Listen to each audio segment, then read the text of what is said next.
Баршаңызға сәлем. Құлақ ауырса не істеу керек? Бүгінгі видео осы құлақ ауруы туралы болмақшы. Видеоны соңына дейін көріңіздер, лайк басып, комментарий жаза отырыңыздар. Құлақ ауруы қыс-күз айларында асқынады. Өйткені есту мүшесінің сырқаттары суықтан пайда болады. Құлақ миға жақын орналасқандықтан бұған немқұрайлы қарауға болмайды. Сол үшін құлақтың естуі нашарлағанда немесе суықтап, сыздап ауырғанда ең алдымен дәрігерге көрінген дұрыс. Ал жеңіл желпі ауырған кезде мынандай халықтық емдерді қолданылуға әрі суықтан болған аурулардың алдын алуға болады. Яғни қызылшаны қабығынан аршып, тазалап, суда қайнату керек.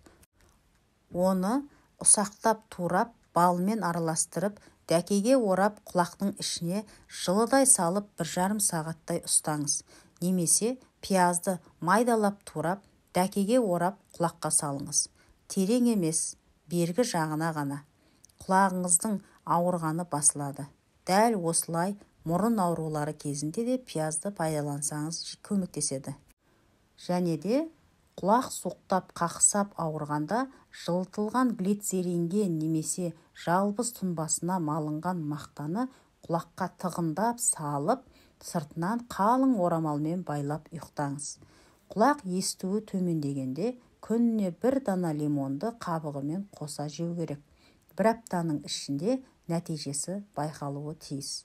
Құлақ шығу кезінде 1 ас қасық жау жапырақты, яғни орысша атауы мелисса, 1 стакан қайнаған суда тұндырып, күніне жарты стаканнан 2 рет ішкен дұрыс болады. Сол кезде құлақ шуы басылып, жаныңыз тынышталады.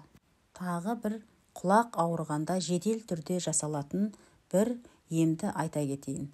Кішкене спиртті жылытып, жылы күйінде мақтаға батырып, мақтаны сығып, құлақтың тесігіне сап қоясыздар. Сәлден соң бірден осы шаншып ауырған аурулар басылады. Ал егерде құлағыңыздың ішіне пробка қатып қалатын болса, мысалға құлақты бір жарықпен қарайтын болсаңыздар, іші бітеліп қалады. Сол кезде құлақ естімейді дұрыс. Ол кезде құлаққа камфорный майды жылытып, соны тамызып, бергі жағын мақтамен жауып қоясыздар. Сөйтіп 1-2 күн қайталасаңыздар, ішіндегі пробка өзі түсіп қалады. Осындай әдістерді мен үйде өз бала-шағама жасаймын.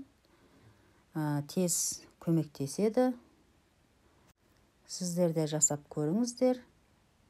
Ешқандай зияны жоқ. Дегенмен дәрігерге көрінуді де ұмытпағайсыздар. Келесі видеода кездескенше сау саламат болыңыздар. Достар, егерде сұрақтарыңыз болса, комментарийға жаза отырыңыздар. Жауап беруге тырысамын. Менің каналымдағы басқа да видеоларды көріп, өз пайдаларыңызға асырыңыздар.